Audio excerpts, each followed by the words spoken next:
세벗이 우리를 통해서 예수 믿고 정말 건강한 교회의 일원이 되어서 하나님 나라가 확장되었으면 좋겠는데, 주님, 제가 그 일을 감당할 수 있기를 원합니다 라고 여러분 동참해 주시면 참 좋겠습니다. 헌금기도 했죠? 또 하려고 그랬어요, 제가. 자, 오늘은 말입니다, 이 말을 한번 생각해 보겠습니다. 뭐가죠? 싸가지. 사실 우리 이 말 잘 쓰고 잘 많이 듣잖아요. 저 인간 싸가지 있네 없네 하면서 꽤 독한 표현을 합니다. 그런데 사실 싸가지가 뭡니까? 이것을 또 정확히 아는 사람은 별로 없는 것 같아요. 근데 싸가지 오늘 가르쳐 드릴게요. 싸가지는 이 말의 방언이에요. 싹수 혹은 소갈머리, 이 두 가지를 표현하는 방언으로서의 싸가지입니다. 싸가지는 그러니까 이렇게 정상적인 용어는 아닌 것 같습니다. 그러니까 저 사람이 사람다운지 아닌지를 따져보는 단서라고 말할 수가 있겠죠. 김장배추처럼 알맹이가 꽉 차서 소갈머리가 꽉 차 있는 상태를 우리는 싸가지가 있다 이렇게 표현한다라는 것이에요. 그런데 요즘은 이 말을 조금 가지고 워드플레이를 한다 그래요. 싸가지를 사가지를 네 가지. 그래서 싸가지에서 네 가지가 나왔어요. 네 가지가 있어야 사람답다. 그게 뭐냐? 이렇게 네 가지를 말했어요. 인의 예지. 많이 듣던 거죠. 동양적 가치에서 싸가지가 있냐 없냐를 따져본다면 인의 예지가 있냐 없냐를 따진다는 것입니다. 그런 측면에서 우리 한번 생각해 보세요. 여러분은 인의 예지가 있는 싸가지가 있어요? 성가대 여러분, 싸가지가 있어요? 어감이 강해서 자꾸 입에 올리는 게 좀 죄송스러워요. 스스로 한번 점검해 볼 필요가 있어요. 그런데 동양적 가치에서 싸가지는 인의 예지인데 성경 안에서는 뭘까? 성경이 말하는 싸가지는 뭘까? 제가 세 가지로 정리를 해볼게요. 첫째는 창조주 삼위일체 하나님을 믿는 사람입니다. 이 사람. 그리고 두 번째, 사람을 사랑하고 존중할 줄 아는 사람이에요. 세 번째로는 사물의 이치를 깨우쳐서 의를 따를 줄 아는 사람이에요. 이것은 성경에서 말하는 지혜의 다른 표현입니다. 잠언은 동양에서 말하는 싸가지를 지혜라고 표현합니다. 그리고 한 걸음 더 나가면 그 사람을 일컬어서 의롭다라고 표현합니다. 그러니까 우리는 세상에서 싸가지가 있니 없니 하는 표현을 성경으로 끌고 들어오면 그 사람은 지혜롭다 혹은 의롭다라고 말을 한다 이 말입니다. 그러면 여기서 이거 한번 생각해 볼 필요가 있겠어요. 지혜가 만든 의로움, 다시 말해서 성경이 말하는 의로움의 모습은 무엇인가? 어떻게 해야 싸가지가 있는 건가? 이런 뜻인데 성경에서는 좀 구체적으로 이야기를 합니다. 인의 예지라고 말하지 않고 우리 육체의 한 부분들을 놓고 설명합니다. 첫 번째는 의인의 영혼에 대하여 이야기합니다. 이런 영혼이 지혜롭고 의롭다 혹은 싸가지가 있다 이 말의 뜻이죠. 자, 어떤 성경 구절일까요? 여호와께서 의인의 영혼은 어떻게? 줄이지 않게 하시나 악인의 소욕은 물리치신다. 그러니까 싸가지가 있다는 뜻은 줄이지 않는, 영혼이 먼저 줄이지 않는다 이런 뜻이에요. 영혼이 줄이지 않는 거예요. 여러분, 영혼의 굶주림은 육체적인 굶주림보다 훨씬 더 심각합니다. 영적으로 채워지지 않으면 인간은 육체적으로 쾌락을 추구하게 돼 있어요. 인간 마음속에는 하나님의 영이 아니면 그 무엇으로 채울 수 없는 빈 공간이 있다고 하잖아요. 그래서 그 영적인 굶주림을, 목마름을 채워 넣지 않으면 자연스럽게 어디로 빠지는가? 향락으로 빠진대요. 음란, 도박, 마약, 이게 고구마 줄기처럼 뻗어서 우리를 괴멸시키는 거예요. 그런데 놀랍게도 의인의 영혼은 굶주리지 않는다는 거예요. 그러니까 술값 지출할 이유 없고 도박 비용, 유흥 비용 지출할 이유가 없다 이 말이죠. 오히려 이 재정을 하나님의 영광을 위해서 쓸 수 있는 멋진 삶의 터전이 마련된다라는 것입니다. 자, 의인의 영혼은 굶주린다, 굶주리지 않는다? 굶주리지 않는다. 이게 바로 싸가지. 그래서 굶주리지 않기 때문에 음란과 도박과 마약 같은 데 빠지지 않는다는 것이죠. 그 다음에는 무엇에 대하여 말하냐면 의인의 머리에 대해서 언급하고 있어요. 본문 말씀 한번 읽어볼게요. 10장 6절 시작. 의인의 머리에는 복이 임하나 악인의 입은 독을 머금었느니라. 의인의 머리를 의미하고 있는데 머리에 무엇이 임한다고요? 복이 임한다 그랬어요. 우리 머리에 하나님의 복이 임하기를 소원합니다. 그럼 얼마나 좋겠어요, 그죠? 하나님의 부어주시는 복. 성경에 에브라임 지파가 나오는데요, 에브라임 지파는 유다 지파와 어깨를 견줄 만큼 힘이 셌어요, 12지파 중에서. 그런데 에브라임 지파와 므낫세 지파는 좀 독특합니다. 야곱이 직접 낳은 아들이 아니라 요셉의 아들이기 때문에 에브라임과 므낫세는 이스라엘 12지파이긴 하지만 야곱의 아들이 아니라 손자란 말이에요. 그래서 손자를 놓고 축복하는데 에브라임은 동생이고 므낫세는 형이거든요. 그래서 형은 오른손에 동생은 왼손에 손을 얹어 축복하는데 놀랍게도 야곱 할아버지가 손을 거꾸로 크로스해서 오른손을 에브라임, 왼손을 므낫세에다가 손을 얹어서 축복을 했어요. 그랬더니 그 오른손에 축복을 받았던 에브라임 지파가 쭉쭉쭉 커가는 거예요. 그래서 유다 지파와 버금갈 만큼 견주는, 그래서 그 중에 여호수아가 에브라임 지파예요. 자, 아무것도 아닌 것 같은 야곱의 손이 어디에 머무느냐, 누구 머리에 머무느냐에 따라 미래가 바뀌었잖아요. 여러분의 얼굴에도, 의인의 머리에도 하나님의 손이 임하기를 축복합니다. 예수 그리스도의 피 묻은 손이 임할 때 죄가 사라지고, 우리 하나님의 복된 손이 임할 때 재정과 눈물과 한숨이 풍요로워지는 것이죠. 그 다음에 싸가지 있는 사람이 뭐냐? 의인의 입과 혀예요. 입과 혀를 봤어요. 같이 한번 읽어볼게요. 시작.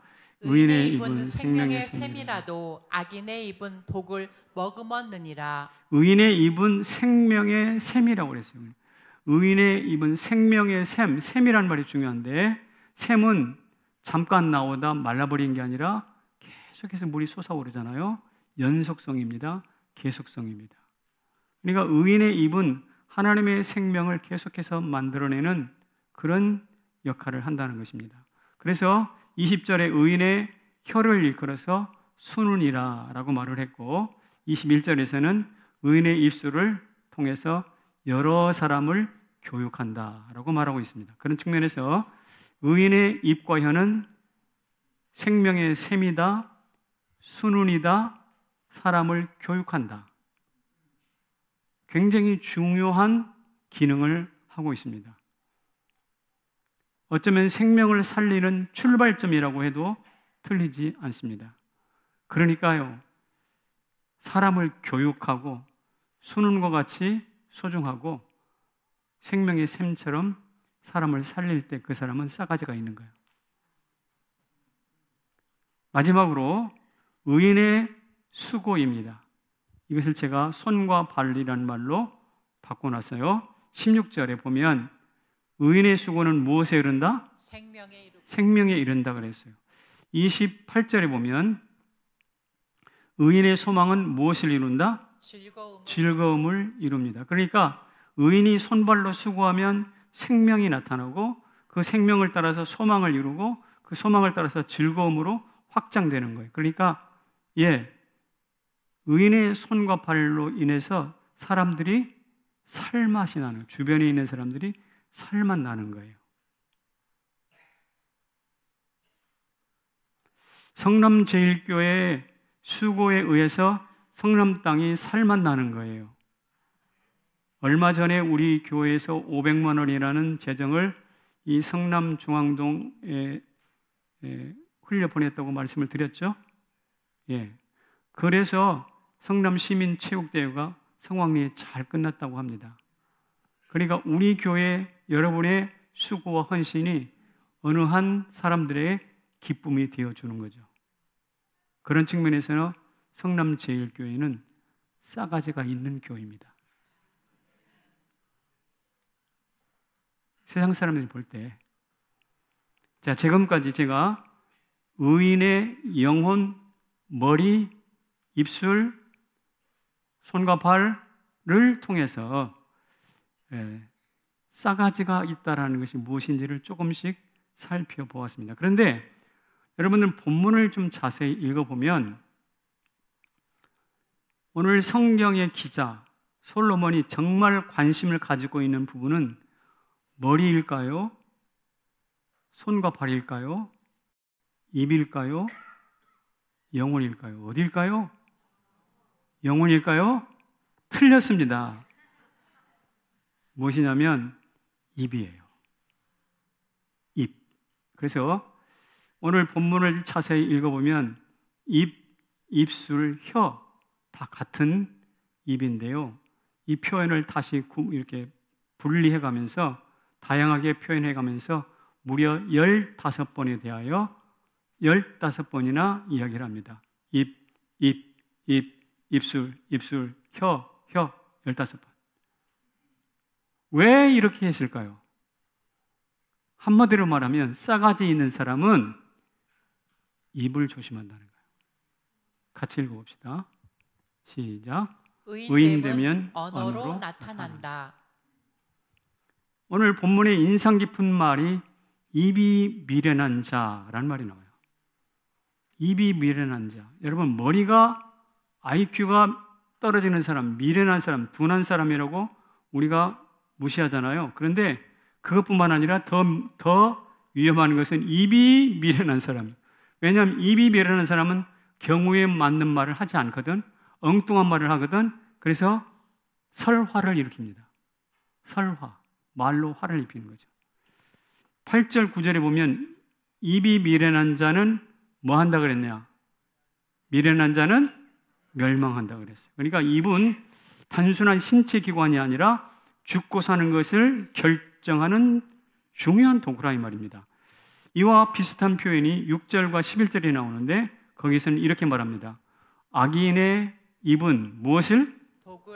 독을 머문. 이게 또 2번 나와요. 여기서도 역시 사람을 죽고 살리는 독이 입안에 있다는 것이죠. 여러분, 독사를 보면 피해요, 안 피해요? 다 피해요. 왜? 그 속에 있는 독 때문에. 근데 사실 진짜 피해야 될 사람은 입에 독을 담은 싸가지 없는 것들이라.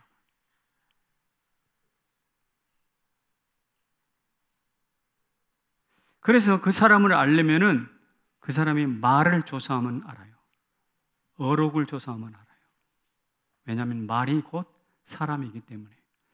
성남제일교회 성도 여러분, 우리는 여기 계신 분들은 그래도 연세들이 벌써 60 넘으신 분들도 많이 계시고 70 되신 어른 많이 계시기 때문에 말을 함부로 하는 그런 수준은 아니라고 생각을 합니다. 그러나 우리가 지금까지 뱉어왔던 60년, 70년 동안 뱉어왔던 말을 한번 조사하고 회고해 볼 필요는 있어요. 그래서 철학자 하이데거가 이런 말을 했습니다. 같이 읽어볼까요? 시작. 언어는 존재의 집. 여러분은 여러분의 몸이 굉장히 중요하다고 생각해서 여러분의 존재는 몸에 있다라고 생각합니다. 이 몸이 죽으면 내 존재가 끝난다고 생각하잖아요. 그러나 다른 이 철학자의 관점에서 본다면 나의 시작은 몸이 아니라 언어래요. 예를 들면 이런 겁니다. 우리 어머니가 나를 낳았어요. 몸이 태어난 것입니다. 그런데 이 아이가 응아 하고 웽 울지 않으면 이 아이는 죽었어요, 살았어요? 죽었어요. 그러니까 언어로 소리를 발설하지 않으면 이 아이는 존재가 아직 시작되지 않은 겁니다. 그러니까 우리의 존재는 출생이 아니라 언어를 발하기 시작할 때부터 시작되는 거예요. 그래서 어떤 의미에서 언어는 우리 존재의 집입니다. 몸이 내 존재의 시작이 아니라 언어입니다. 몸뚱이보다 언어가 그만큼 중요하다는 뜻입니다.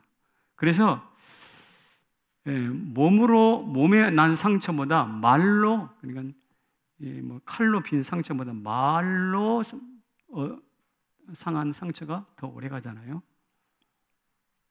그래서 좋은 집에 살기를 원하고 의로운 삶을 살기를 원한다면 존재의 시작인 말을 매일같이 점검해야 돼요.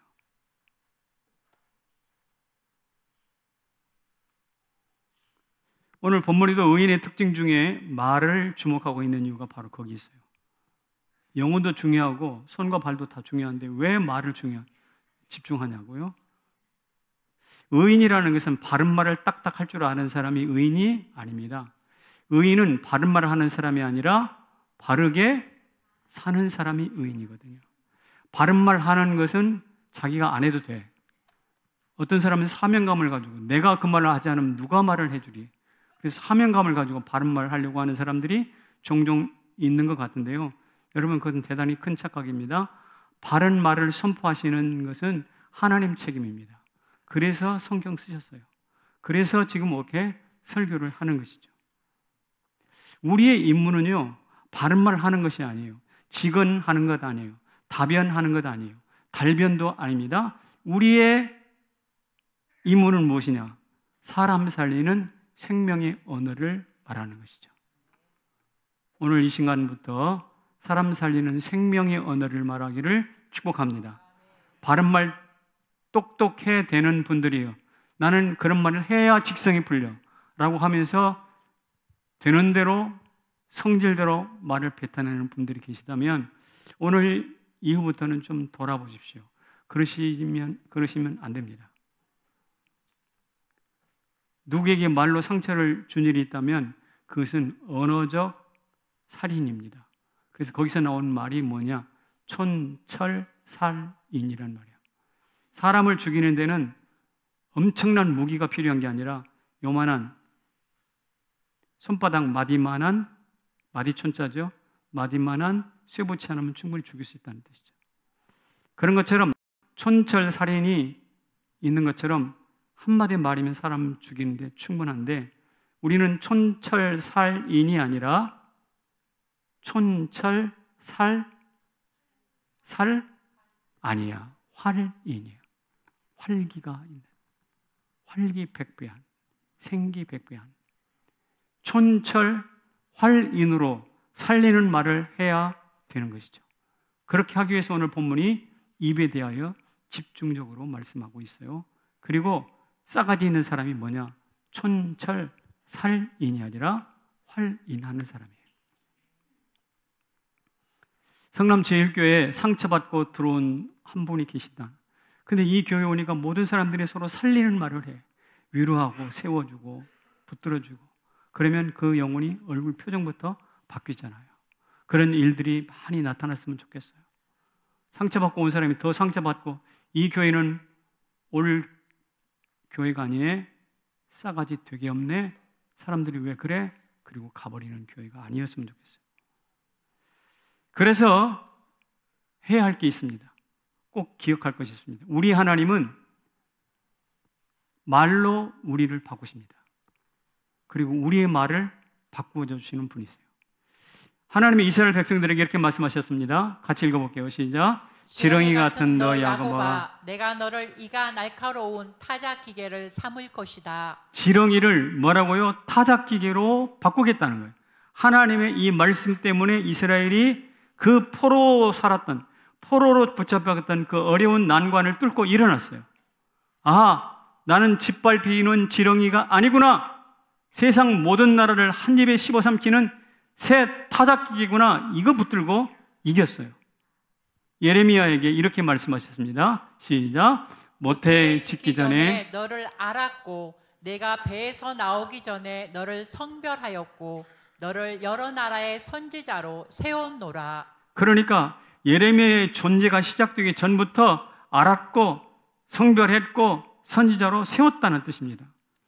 이 말씀 때문에 예레미야가 그 고통의 시간들을 뚫고 이스라엘의 국가의 마지막 전망을 밝혀왔습니다.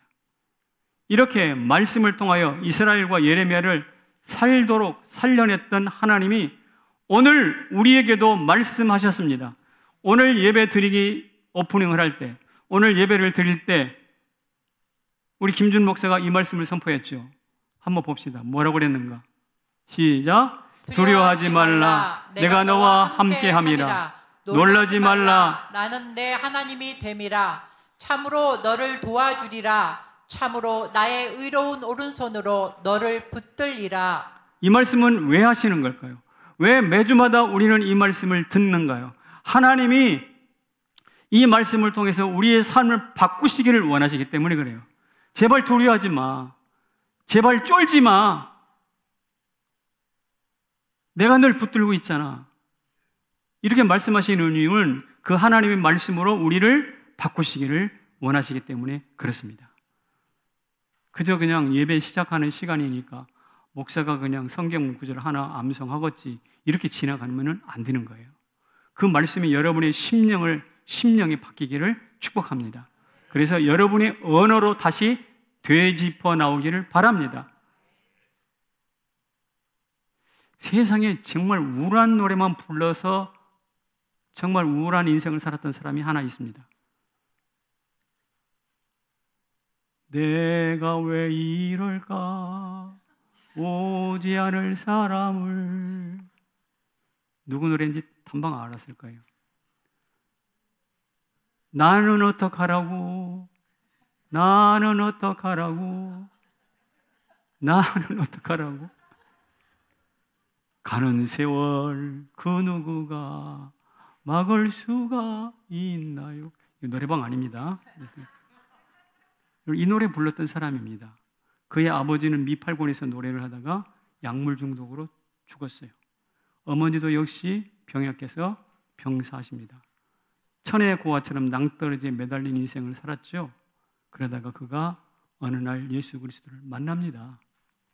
만나요. 그리고 불렀던 노래가 나는 행복합니다. 나는 행복합니다. 정말 정말 행복합니다. 그리고 하는 말, 내가 만약 괴로울 때면 내가 위로해 줄게. 나는 너의 기쁨이야. 윤한기 목사님이 이야기입니다.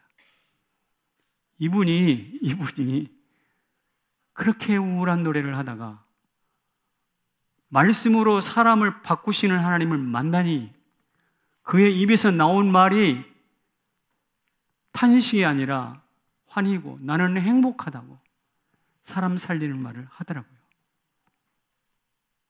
여러분이 하는 말은 사람을 죽이고 있나요? 살리고 있나요? 한번 점검해 봅시다. 같이 한번 읽어볼까요? 시작. 나를 살렸던 말 한마디. NC라는 프로야구 팀이 있어요. 거기서 너 이제 필요 없다, 너 나가 라고 방출했던 한 선수가 있는데 그 사람이 김진성 선수라는 사람이에요. 팀에서 쫓겨날 때 나이가 37, 6, 그쯤 됐어요.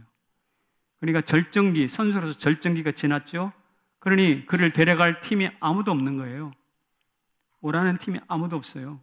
그래서 자기가 직접 그 프로야구 팀 9개에다가 전화를 일일이 했습니다. 단장들에게 전화하고 감독들에게 전화를 해서 감독님, 단장님, 저를 좀 써주십시오. 저 아직도 볼 던질 수 있어요. 기회를 주시면 열심히 하겠습니다. 제발 테스트라도 한번 받게 해주세요. 그렇게 이야기했습니다. 다 퇴짜 났어요. 퇴짜. 그런데 LG 트윈스 차명석이라는 단장이 그 소리를 듣고 이렇게 말하는 거예요. 야, 그래도 네가 김진성인데, 네가 전성기 때 얼마나 잘했는데, 네가 김진성인데 테스트는 무슨 테스트? 그냥 와! 이 소리를 듣는 순간 눈물이 왈칵 쏟아졌어요. 나를 알아주는 팀이 있구나. 나를 오라는 곳이 있기는 있네. 너무 감격해서 눈물이 왈칵 쏟아지면서 그가 마음속으로 다짐하는 거예요. 내 오른팔을, 내 왼팔을 LG에 바치리라. 그래서 LG가 올해 우승했어요. 관심이 없구나. LG가 우승했어. 그리고 그가 2년 동안 생애 최고의 성적을 거두고, 쫓겨난 그 사람이 최고의 성적을 거두니까 LG팀에서 2년 동안에 7억 원을 주고 재계약을 했어요. 자존감이 바닥을 치고 있을 때, 네가 그래도 김진성인데 무슨 테스트, 그냥 와! 라는 이 한마디가 그를 기살리고 살아나고 오늘 김진성을 만들었습니다. 여러분, 좋은 사람이 누굽니까? 사람 살리는 사람입니다. 능력이 있다는 게 뭡니까? 살리는 말을 할 줄 아는 사람이에요. LG 트윈스의 차명석이라는 단장은 사람 살리는 말을 할 줄 알았어요. 그런데 차명석만 그런 게 아닙니다. 오늘 우리는 이미 그 사람 살리는 말씀을 들었습니다. 우리 하나님이, 얘야, 홍정기, 너는 내 것이야. 내가 너를 위하여 예수 값을 지불했어. 너는 예수님 짤이야.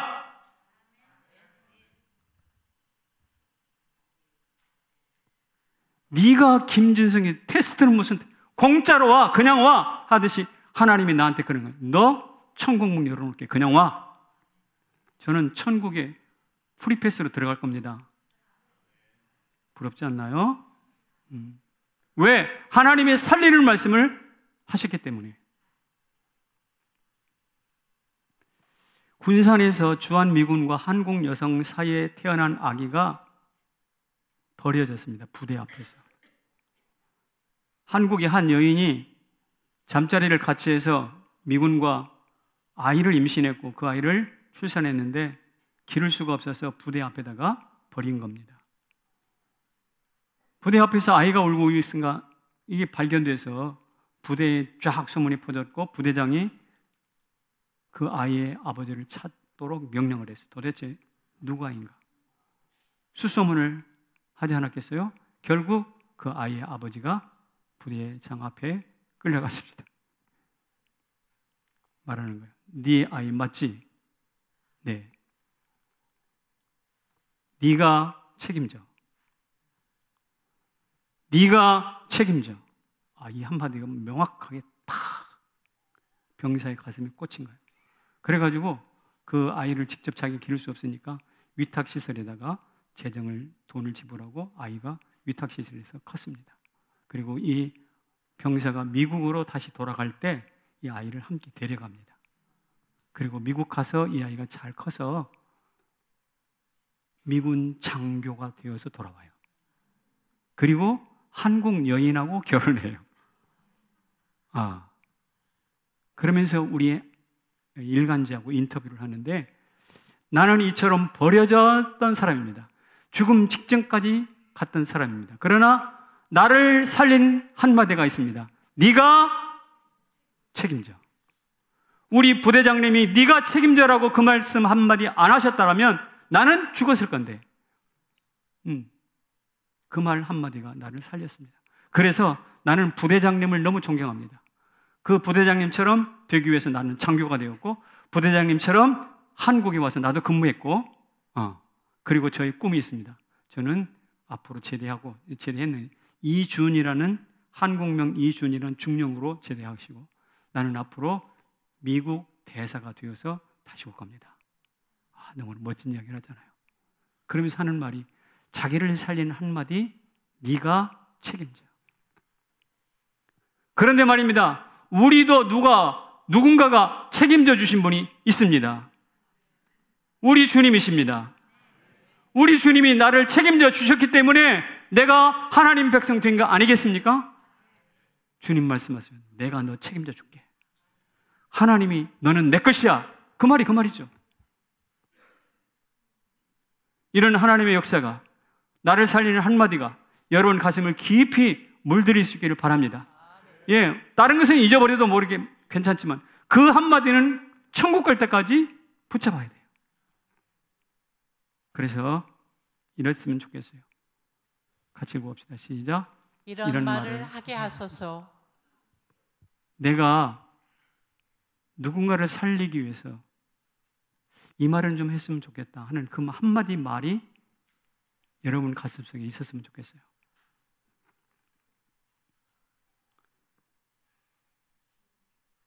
어느 돈 많은 시어머니가 며느리하고 함께 살고 있었는데 하루는 며느리가 전화를 통화하는 것을 우연찮게 듣게 됐어요. 친구하고 전화를 통화하는데 이런 말을 하는 거예요. 시어머니가 시퍼렇게 살아있는데 무슨 유산을 받냐? 언제 유산을 물려받겠어? 하면서 시어머니 살아있는 것에 대해서 조금 불편한 기색을 표시하는 거예요. 그런데 사실 이 시어머니가 돈이 좀 있다고 그랬잖아.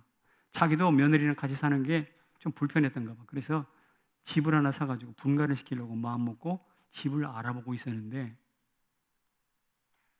시어머니가 아직도 신문이 시퍼렇게 살아있는데 어쩌고저쩌고 통화를 딱 들으니까 기분이 확 상한 거야. 괘씸한 것 같으냐고. 그래가지고 분가를 시켰는데 집 사가지고 분가시켰을까? 전세로 했을까? 전세로 했어, 전세로.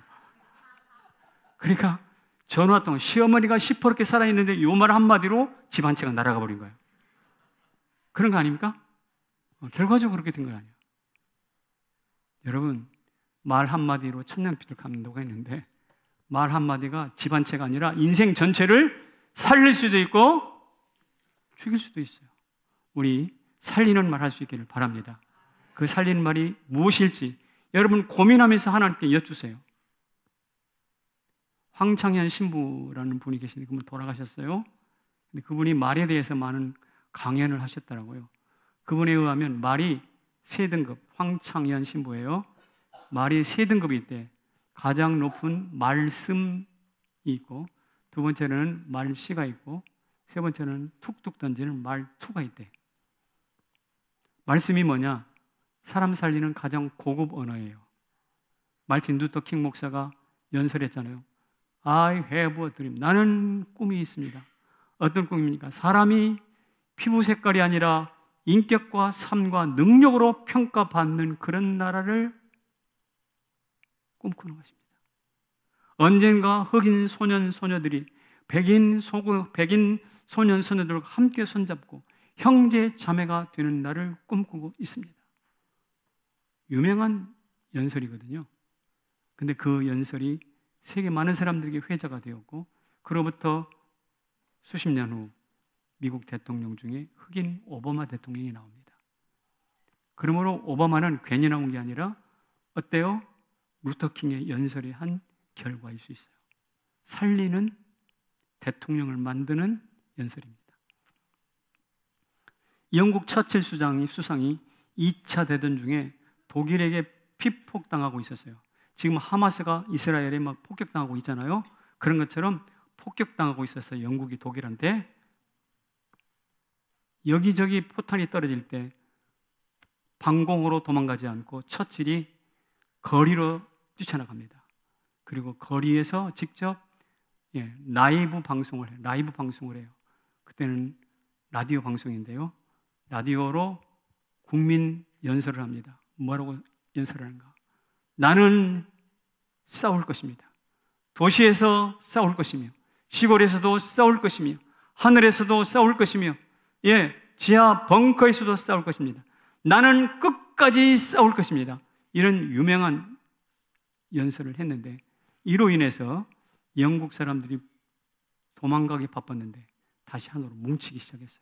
그래서 결국 2차 대전의 승전국이 됩니다. 여러분, 루터킹 목사와 처칠의 그 연설은 나라와 생명을 살리는 말이었어요. 이게 바로 말씀입니다.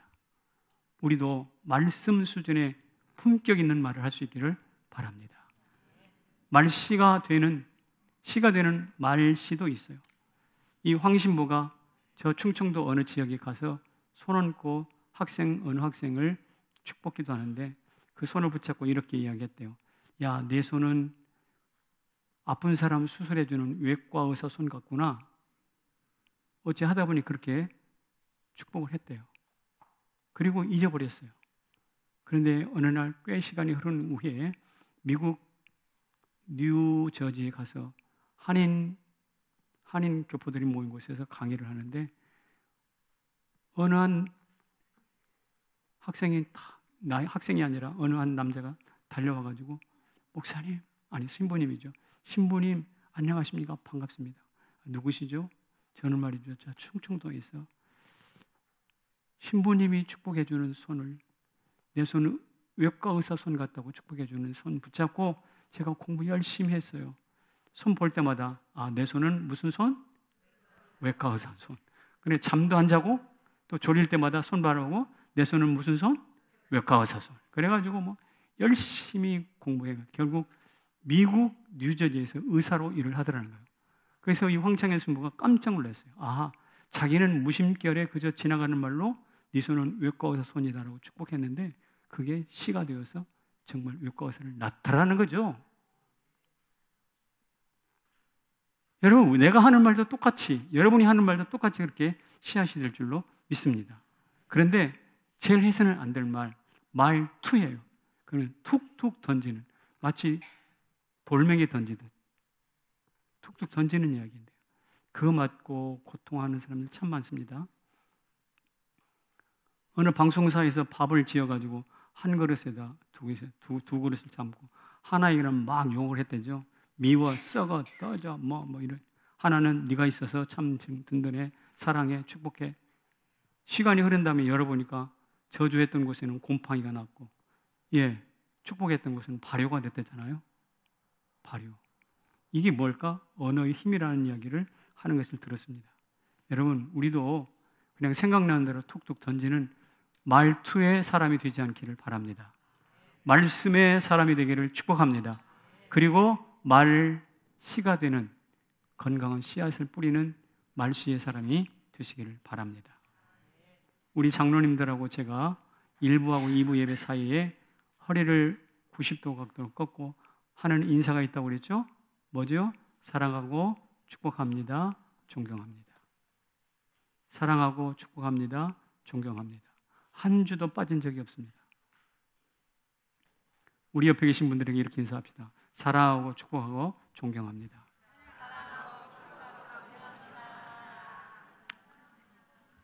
참 좋은 말 하셨어요. 살리는 말 하셨어요. 축복의 말씀 하셨어요. 잘하셨습니다. 그런데 이 말도 좋지만 요거 한마디만 하고 설교를 마칠게요. 사람 살리는 말의 최고는 복음 전하는 말입니다. 그렇지 않아요? 예수 믿으세요. 예수 믿으세요. 예수 믿으세요. 이 곡을 작곡했던 분이 지금 미국에 있어요. 그분 목사님이 됐습니다. 사랑의 교회에 계셨습니다. 그 노래 한 곡이 그를 살렸습니다. 예수 믿으세요. 여러분, 예수 믿어서 그 사람도 복이지만 누가 복 받는다? 예수 믿으라고 말한 그 사람이 복을 받더라고. 왜? 살리는 말씀을 했기 때문에. 우리 모두 그렇게 되기를 주님의 이름으로 축원합니다. 새벽 VIP 잘 작정하셨죠? 새벽 VIP 작정하셨죠? 안 하신 분들은 작정하시기를 바랍니다. 자리에서 일어나실까요?